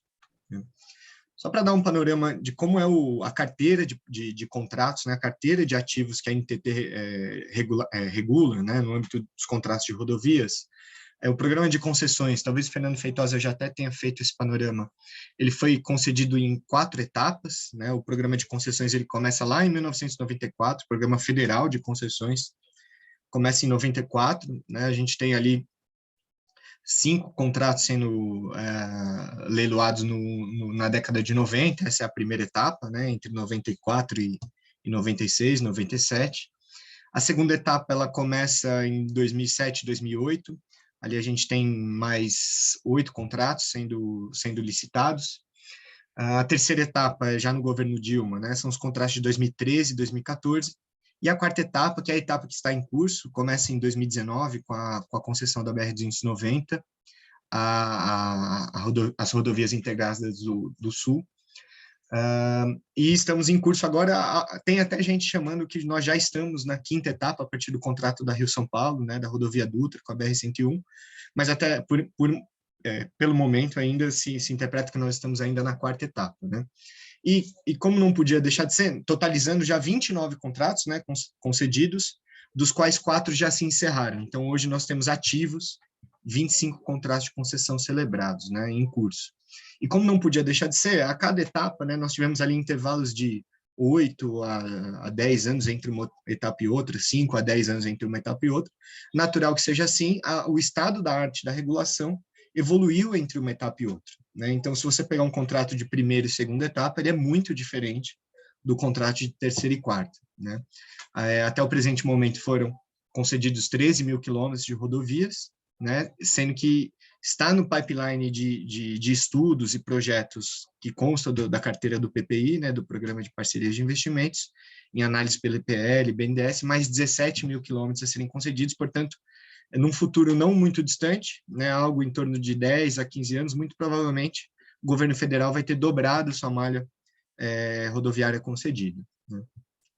Passados aí 28, 29 anos do programa de concessões, né, começando em 94 até hoje, a NTT fez um momento de reflexão, né, e conseguiu traçar um diagnóstico do que foi feito até agora do programa de concessões e para onde a agência quer ir na sua regulação, né, e algumas conclusões foram possíveis, né. Como eu já antecipei aqui, se percebe que cada etapa tem um perfil diferente de contrato, dado que o estado da arte da regulação era diferente ao momento da outorga, né? E mais do que isso, não só entre as etapas há discrepâncias, mas também muitas vezes entre contratos de cada etapa, a gente observa algumas discrepâncias, né? A primeira etapa lá foram concessões, inclusive no âmbito do DNR, sequer a NTT existia, né? O DNR fez algumas concessões na década de 90 e a cada contrato já se via alguma mudança de contrato para outro, né? Os contratos de segunda etapa e terceira etapa, mal ou bem, são mais próximos, né, com algumas exceções ali. A gente tem alguns contratos atípicos, diferenciados. Mas a quarta etapa em diante, né, de 2019 para cá, a agência tem a cada nova rodada de concessão, né, a cada novo leilão, aprimorado algumas cláusulas, trazidos novos mecanismos, de forma que hoje a NTT tem, sob sua gestão, uma miríade de instrumentos contratuais diferentes para serem regulados e mais do que isso, cada vez mais extensos, né? Se forem comparados os contratos de segunda e terceira etapa, cada um ali com 50, 60 páginas, hoje os nossos contratos estão saindo com 120, 130 páginas, mais os anexos com as obrigações de obras, investimentos em geral, né? Além disso, né, outros setores regulados têm, inclusive, mais contratos, né? Quem trabalha com o setor elétrico, os contratos são da ordem da casa de centenas ou milhares, né? Ou milhar de contratos. Embora nós tenhamos aqui apenas 29, né? 25 em execução, a dinâmica da relação entre a NTT e concessionária, e ainda mais do que isso, intermediada pelo nosso controlador, né? Pelo Tribunal de Contas da União, tem demonstrado que os ajustes para a atualização dos contratos são extremamente rígidos, né? A rigidez contratual, que é marcado pelo atual modelo, faz com que qualquer aditivo, qualquer alteração contratual tenha um alto custo regulatório de análise de reequilíbrio, né? Análise jurídica, enfim, posterior objeto de controle, né? Alguns processos de controle externo analisam aditivos contratuais que a NTT celebrou. Então, daí a gente tira uma segunda conclusão, que o atual modelo ele é caracterizado por uma rigidez de alterações contratuais. Uma terceira constatação, ainda dentro desse modelo, né, olhando para trás, uma série de incentivos na segunda e terceira etapa, em especial, foram desenhados visando um objetivo e passados 5, 10 anos de execução desse contrato, para alguns desses incentivos, para alguns desses mecanismos, se observa que eles resultaram não a conduta desejada ou ao contrário, né, resultaram exatamente na conduta contrária que se esperava, né, alguns mecanismos foram desenhados para incentivar a execução contratual e não alcançar esse objetivo. Então, se observa uma série de incentivos inadequados ou mal calibrados, de modo que faz sentido a NTT parar um pouco para repensar os incentivos que tem trazido na sua regulação e nos seus contratos. Para além da própria regulação dos contratos cada vez mais extensos, como eu disse, a NTT foi, de tempos em tempos, também aprovando normas, né, normas regulatórias, para buscar suprir essas lacunas ou disciplinar aspectos institucionais que interessam ali na disciplina das concessões, né? Então, hoje a gente tem por volta de 25 a 30 normas, né? Até um pouco mais do que 30 normas sobre rodovias. Algumas delas não se conversam ou são lacunosas entre si, somado a uma diretriz legal e de decreto que compete à administração pública revisar e consolidar seus atos normativos, né? De modo a simplificar o nosso arcabouço normativo, né? Isso vem muito na onda da entrada do Brasil na OCDE, na busca pela entrada do Brasil na OCDE. Então, a NTT também julga que faz sentido revisar esse arcabouço de quase 30 normas aí, para tentar uniformizar, sistematizar e consolidar esse arcabouço normativo, né? E todo esse cenário, né, que já é gravoso por si só na regulação da NTT, a agência entendeu que ele tende a um agravamento, dado esse pipeline futuro de novos projetos, aí, como eu apontei, 17 mil quilômetros de novas rodovias serão concedidas nos próximos anos. Então, se hoje o cenário com 13 mil, 25 contratos, né, 13 mil quilômetros concedidos já é de difícil regulação e fiscalização, quem dirá com essa malha mais do que dobrada. Então, a NTT topou esse desafio a partir desse diagnóstico em refletir uma nova reforma regulatória, um novo arcabouço normativo, ao que se deu o nome de Regulamento das Concessões Rodoviárias. Bom, em síntese, né, eu trouxe aqui as premissas dessa reforma, né, uma reforma que visa consolidar e uniformizar o marco regulatório, a partir com base em 5 resoluções de diretoria. Eu já vou passar no tema uma a uma, né? É uma reforma regulatória que se pretende, né, a fazer uma revisão total dos contratos e do arcabouço normativo atual, com base nesse marco regulatório único, né? Se no futuro, e o que muito provavelmente vai acontecer, a gente novamente evoluir no estado da arte da regulação, como a gente vem fazendo a cada dia, né? Ao invés de ter que aditivar 25, 30, 35 contratos, impõe a NTT fazer uma única reforma regulatória, né? Um único ajuste de regulação, claro, com análise de impacto regulatório, com oitiva da sociedade, né? Com audiência pública, mas ao invés de ter que aditivar 25, 30 contratos, 35 contratos, impõe-se uma mera reforma da regulação do marco regulatório único, né? Permitindo essa revisibilidade horizontal e absorção de inovações na regulação para o futuro. A reforma regulatória ela também enfrenta o problema dos incentivos inadequados, né? Traz para dentro de si alguns desses incentivos e recalibra ou redimensiona os incentivos almejados, né? É claro que a gente vai precisar monitorar como vem essa implantação, e lá na frente vai ser importante uma avaliação de resultado regulatório, uma ARR para aferir se de fato a reforma atingiu os seus objetivos, né? E ao fim e ao cabo, né, simplificando contratos, uniformizando o marco regulatório, revisitando incentivos, a reforma regulatória ela visa reduzir custo regulatório e custos de transação, nesse par e passo de absorção de inovações e de atualização do estado da arte da regulação. Se pretende, por óbvio, reduzir o custo regulatório, o custo de transação. E todos esses movimentos que a NTT tem feito, tem adotado aí como diretriz sempre a transparência e a participação social. Eu vou me debruçar um pouquinho mais sobre esse ponto nos próximos slides, né?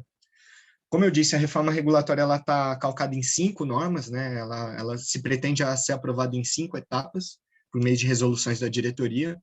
A primeira norma, né, o RCR1, que a gente está chamando, ele traz disposições gerais sobre as concessões, regras gerais. Ela é uma norma que já foi aprovada no último trimestre do ano passado, em 2021. O RCR2, a segunda norma, vai tratar sobre os aspectos de engenharia, né, que a gente chama de bens, obras e serviços, na prestação de serviço pelas concessionárias. Ela está em fase final de aprovação pela diretoria, né, a gente espera que seja deliberado até o fim do ano agora. A terceira norma, o RCR3, disciplina a gestão econômico-financeira da gestão dos contratos de concessão. Eu vou detalhar um pouquinho mais o conteúdo mais para o final. Essa norma já está em construção, já tem uma minuta pública, já com algumas contribuições da sociedade. A quarta norma, o RCR4, trata sobre fiscalização e penalidades. Então, aqui vem a espinha dorsal, né, a nova base normativa sobre fiscalização responsiva. Acho que o Fernando Feitosa deve ter abordado bastante na apresentação dele. É uma norma que a gente está fechando minuta interna para a abertura da participação social externa. E, por fim, a quinta norma, o RCR5, vai disciplinar o encerramento contratual e a resolução de controvérsias, né, os mecanismos de solução de conflitos entre as partes. Então, percebam que as 5 normas, né, em tese, elas abarcariam ali a relação de outorga, né, a relação de concessão do berço ao túmulo. Desde o seu nascimento, com as regras gerais, com a assunção da rodovia pela concessionária, a disciplina dos aspectos de engenharia, a disciplina dos aspectos econômico-financeiros, a fiscalização e acompanhamento, até o encerramento do contrato, né? É isso que se pretende que seja uma reforma ampla ali nesse ponto. Então, como eu disse, né, seguindo a diretriz legal e regulamentar de que os órgãos públicos federais têm o dever de revisar e consolidar seus atos normativos, aliado a essa justa intenção e esse diagnóstico que a NTT fez do programa de concessões de uma necessidade de uniformização do marco regulatório, o RCR ele pretende unificar, né, ou trazer temas que hoje estão em contrato e que não, na nossa visão, né, na visão da agência, não deveriam estar em contrato, mas foram sendo contratualizados, dada a ausência de regulação da agência historicamente, né? Alguns contratos, inclusive a primeira etapa, foram celebrados antes da própria Lei de Processo Administrativo, que é de 1999, né? Então, sob o argumento de que muitas vezes para trazer segurança jurídica ao parceiro privado era necessário contratualizar alguns temas, a nossa tese hoje vai justamente no sentido contrário, né? Para trazer segurança jurídica, modernidade, inovação para o contrato, a gente precisa descontratualizar os temas, trazer para uma norma regulamentar da agência muito mais maleável e atualizável do que o contrato em si, né? E, além disso, consolida aquelas 30 normas, né? Visa consolidar aquelas 30 normas hoje em vigor, que serão todas revogadas e transformadas em apenas 5 normas, né? Os 5 regulamentos das concessões rodoviárias. De modo que, aprovada a reforma, a gente vai ter um arcabouço regulatório muito mais claro, né? Em que o contrato concentre as regras tipicamente obrigacionais, né? Quais obras, quais investimentos, quais parâmetros de serviço, né? Quanto se integraliza de capital social, qual o valor da garantia, dos seguros, entre outras questões que são tipicamente obrigacionais, e também as especificidades que aquele contrato exige para que a modelagem seja viável, né? Embora a gente tente trazer para o regulamento regras gerais, muitas vezes, para um contrato se viabilizar economicamente falando, né, os estudos podem indicar que a regulação daquele contrato tem que ir num sentido diferente da regulação geral. Então, aprovada a reforma, os contratos eles se restringem a temas, regras tipicamente obrigacionais e especificidades daquela modelagem, e a grande massa de comandos normativos, né, a grande massa de regras regulatórias estariam ali no regulamento das concessões rodoviárias, que concentraria regras institucionais e procedimentais, né? Então, citando exemplos aqui, né, quais são as regras, prazos para desapropriações, como se dá o processo de revisão e reajuste dos contratos de concessão, da tarifa, né? Esses são temas que são institucionais. A NTT entende que lhe compete, né? São temas de império ali, né? Regras de fiscalização, são temas que competem a agências que não deveriam ser contratualizados. Então, como eu disse, um dos pilares da nossa reforma regulatória tem sido a abertura, né, a participação social, a publicidade, a transparência na construção dos atos normativos, né, o diálogo, a dualidade com os agentes regulados. Então, em regra, que cada uma das 5 etapas tem passado por esse amadurecimento, né? O processo não começou assim, mas a gente foi amadurecendo com o tempo, e hoje eu acho que a gente tem um modelo cíclico de participação social interessante, né, que tem sido muito elogiado pelo setor, muito reconhecido pelo setor como um setor muito permeável, uma norma muito permeável a aprimoramentos. Então, a nossa instrução técnica, ela parte de uma análise de impacto regulatório, não porque a própria lei das agências trouxe, mas isso já era uma cultura que vinha sendo implementada na NTT desde 2015, né, ficando mais forte ali em 2016, 2017. Acho que a agência amadureceu muito na cultura de realização de análise de impacto regulatório. E uma inovação do nosso processo tem sido a construção de minutas comentadas, artigo por artigo, né, para explicitar para a sociedade, para a nossa diretoria, qual a intenção da área técnica ao aprovar cada um dos artigos que tem composto o nosso processo de reforma, né. A busca de a construção de um consenso interno, né, antes da norma vir a ser pública. A ideia é formar um consenso interno no âmbito de uma consulta interna e diálogos dentro das áreas técnicas e jurídicas da NTT. Claro, é um consenso possível, né? É difícil chegar a uma unanimidade em relação a alguns dispositivos, mas a ideia é, pela via dialógica ali da oitiva e da construção coletiva da norma, chegar a uma norma interna que seja minimamente sustentável pela área técnica e jurídica da NTT antes dela vir a público, né?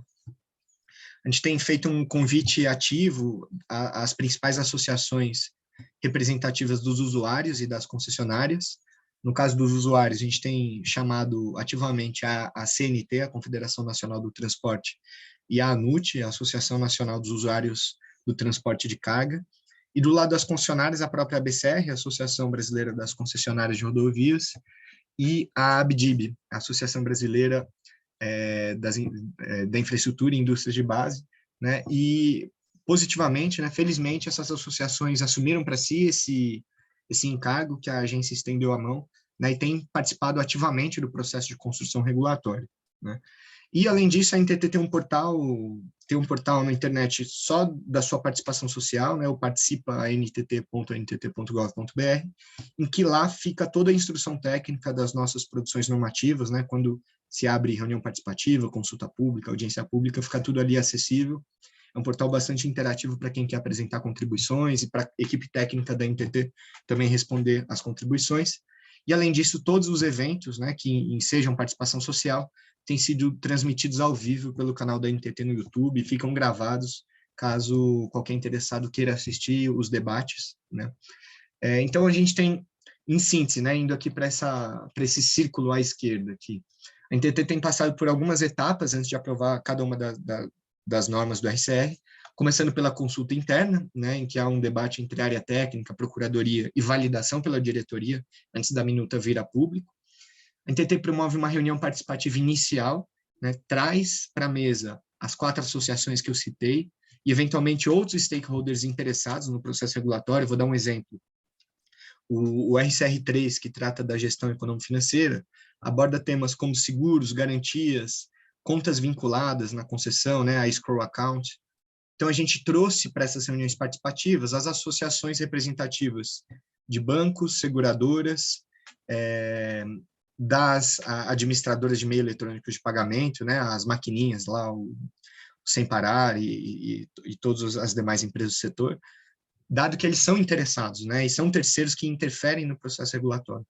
Então, a partir nessa reunião participativa inicial, a NTT faz o que se chama de um market sounding da minuta inicial, né? A gente ouve o mercado quanto qual é a primeira impressão, qual é o primeiro impacto dessa minuta inicial construída internamente pela NTT.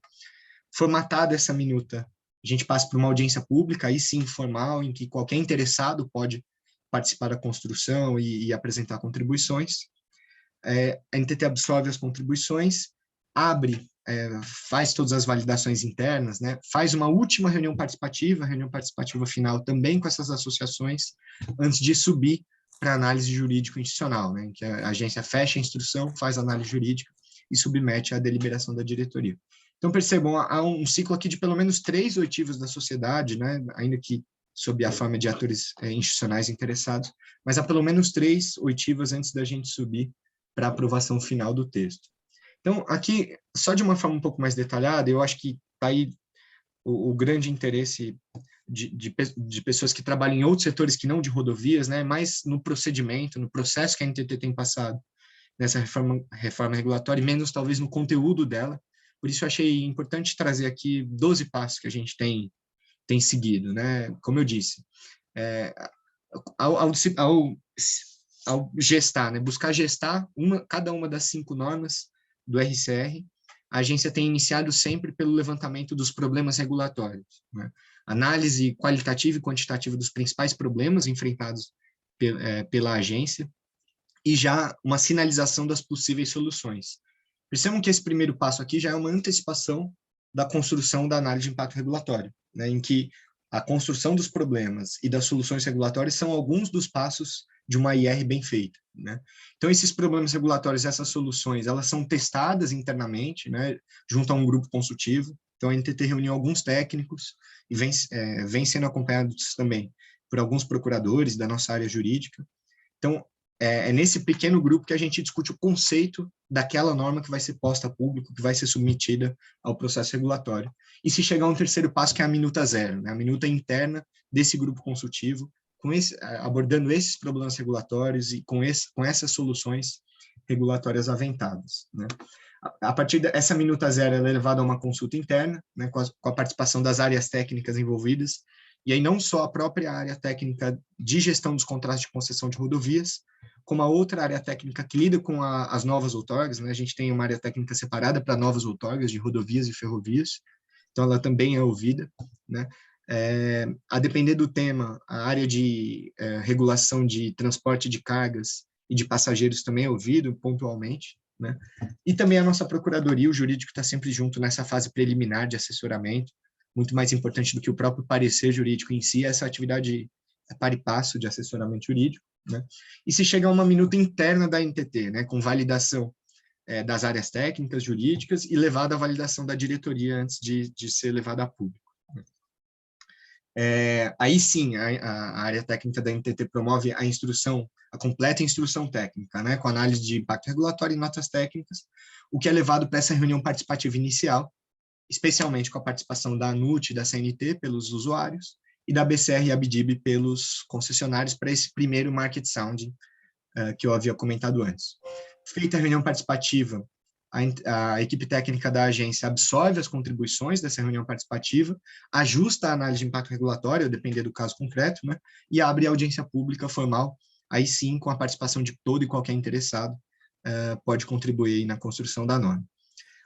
A audiência pública, todas essas contribuições são incorporadas, né, são tratadas, analisadas, e a área técnica da agência faz uma validação dessa minuta final, né, quase ali na reta final da aprovação, ela sobe para a diretoria, para uma análise pelos diretores, se há algum ponto de atenção, alguma divergência com o setor que merece um tratamento especial, para a abertura de uma reunião participativa final, para uma última oitiva das entidades representativas, para ver se não ficou algum ponto de fora, algo que tem uma discordância diametral aí por parte dos setores regulados, né?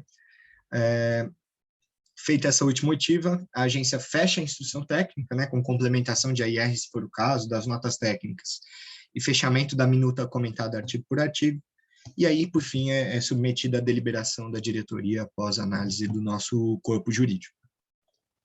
Então, percebam, existe uma minuciosidade aqui no tratamento, na oitiva da sociedade, né, não só do lado de fora, mas também aqui para dentro, né, o corpo técnico da agência tem participado, o técnico e jurídico tem participado ativamente da construção de cada uma das 5 normas da agência. Só para, enfim, quem tem interesse no setor de transportes, a gente está aqui numa Câmara de Transporte e Logística, mas para quem está mais afeto ao tema de rodovias, né, para perceber como a proposta de reforma ela tem sido universalista, ou tem abrangido boa parte dos temas de interesse da relação de outorga, né?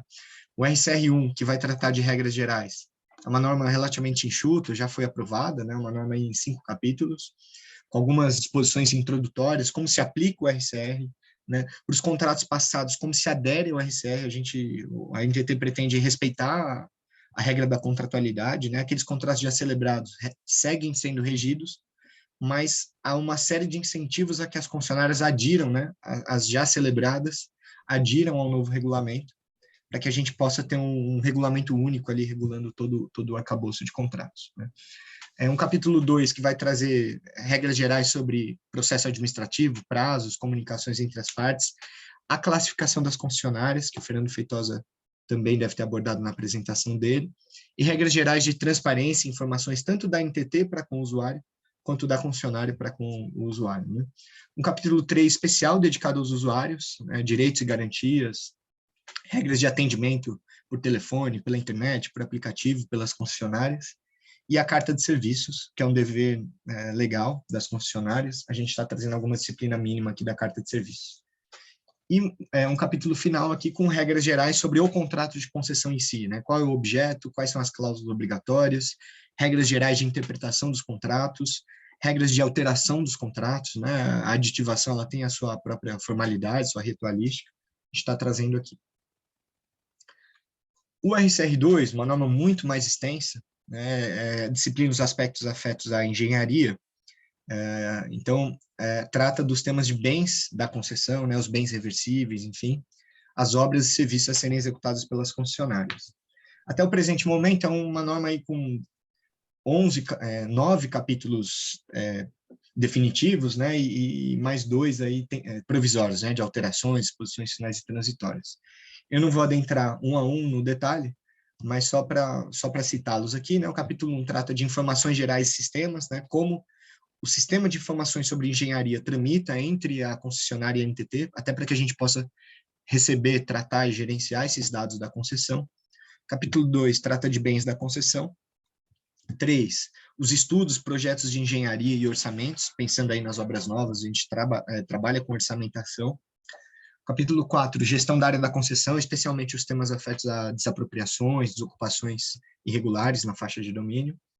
Capítulo 5, sobre acompanhamento ambiental, o licenciamento, riscos sobre licenciamento, riscos ambientais em geral. Capítulo 6, sobre execução e obras e serviços. 7, operação, né, prestação do serviço, não obra, mas sim a prestação do serviço pela concessionária de atendimento médico, mecânico, monitoramento da rodovia, entre outras questões. Capítulo 8, a gente incorporou a figura que outros setores também têm iniciado, aí, a figura do verificador independente, né? Esse terceiro imparcial, não interessado no jogo regulatório, que apoia a fiscalização com inspeções e fiscalizações sobre a rodovia.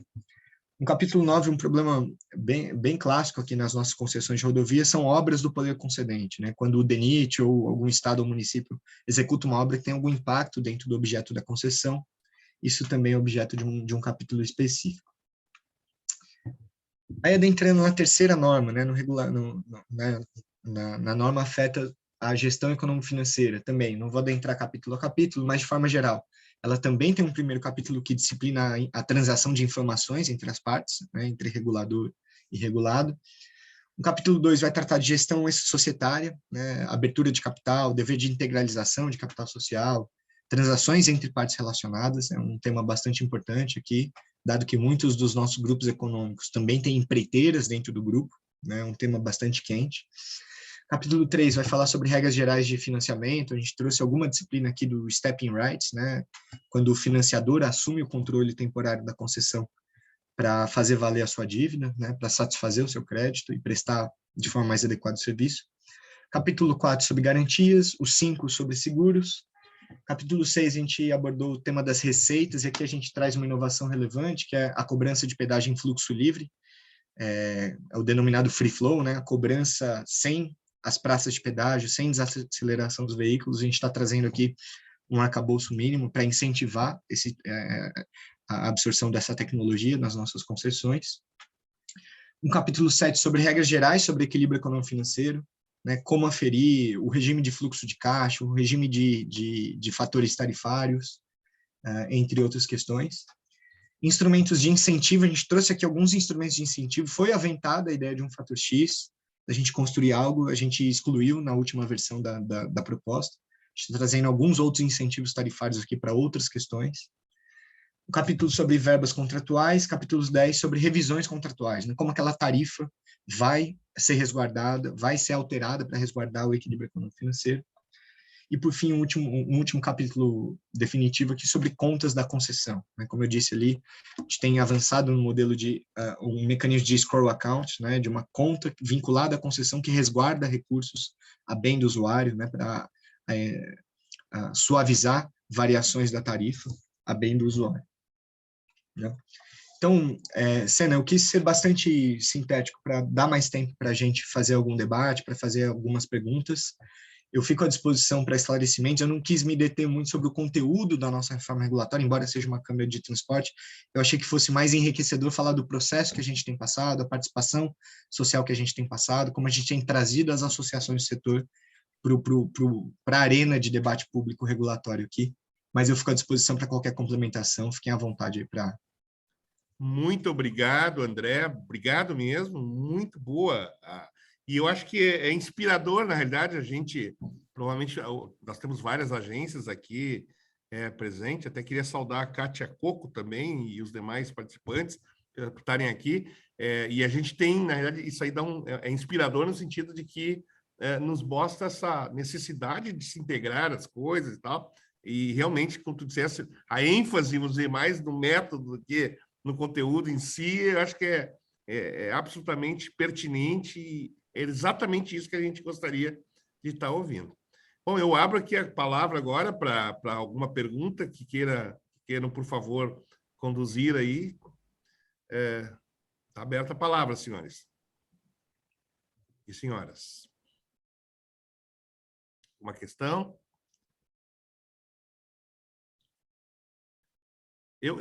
Na verdade, eu tenho algumas... Não é bem uma questão assim, André, mas...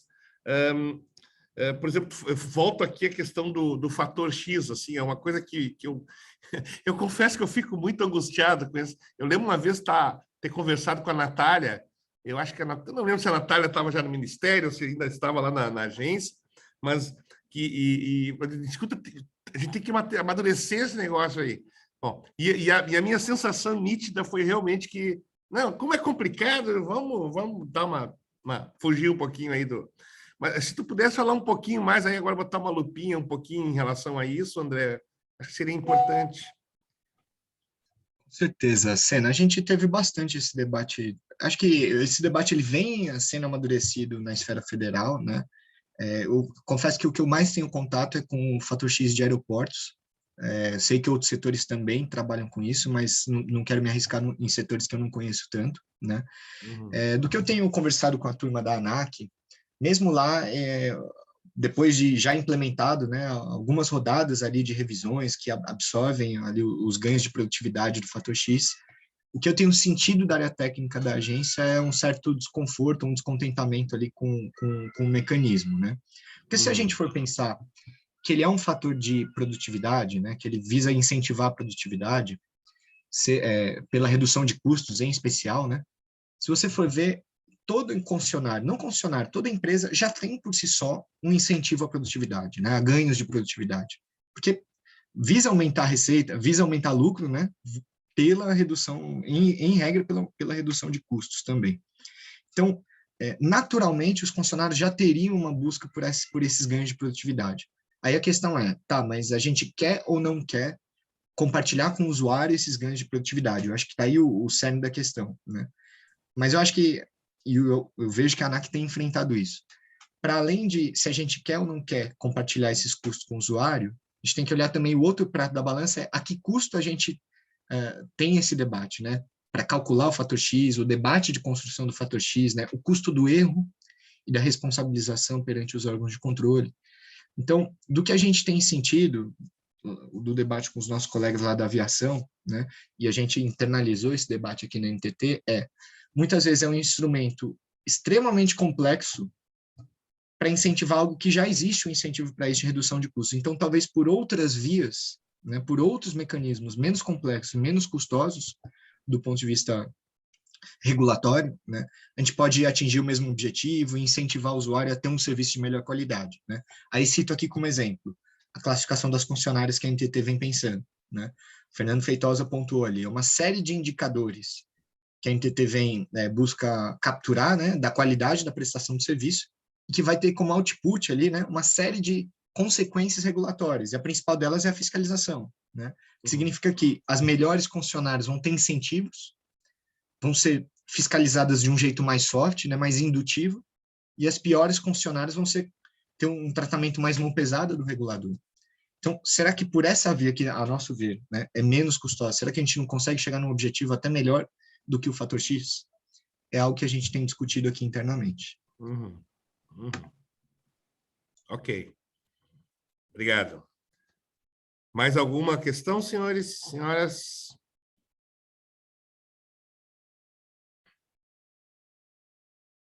Bom, se não houverem mais questões, né, então eu começaria então aqui a encaminhar ao final, agradecendo profundamente ao André pela tua disponibilidade, André, pela tua brilhante apresentação, né, e cumprimentar a agência aí que está sempre buscando a melhoria contínua, né, de entender os processos, entender o que está acontecendo, que eu acho que é absolutamente fundamental aí para que a gente possa ter evoluções significativas nesse processo. A regulação veio para ficar, né? Parece que essa é eu costumo dizer, André, que na verdade este formato que nós estamos ainda no momento inicial, vamos dizer assim, aqui no nosso país, mas é um formato que é compatível com o que se espera seja o século XXI para a frente. Ou seja, nós estamos reestruturando a forma de fazer a gestão do Estado brasileiro, né? E todos nós somos aqui partícipes desse grande esforço. E eu acho que o trabalho que vocês estão feito aí é um trabalho que vem absolutamente ao encontro disso, no aprimoramento, na busca, na qualificação, para que a gente possa fazer essa regulação da forma mais eficiente, mais justa possível, né? Então, muito obrigado aí, André, agradeço, então, mais uma vez. Nós vamos te explorar mais um pouquinho à frente aí no nosso CT aqui, porque a ideia é que a gente vá também nos aprimorando aqui na ABAR em relação a isso, e pegar as boas cabeças aí que a gente tem no país para trabalharmos todos na mesma direção. Então, muito obrigado.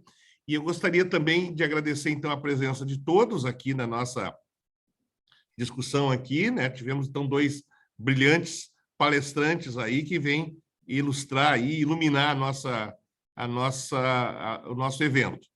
Então, muito obrigado pela participação de todos, e em breve nós estaremos aí nos reunindo de novo para discutir outras questões relativas a transportes e a questão da regulação nos vários níveis que nós estamos todos aqui envolvidos. Obrigado, André, obrigado a todos. Tenhamos todos uma boa tarde aí, uma boa semana e tenhamos aí bons dias pela frente. Obrigado, grande Sena. abraço. Estou à disposição. Fico aqui à disposição da ABAR, tá bom? Obrigado. Muito boa obrigado. semana a todos. Então tá, gente. Então vamos dar por encerrada a nossa reunião de hoje aí. Muito obrigado a todos. Abraço.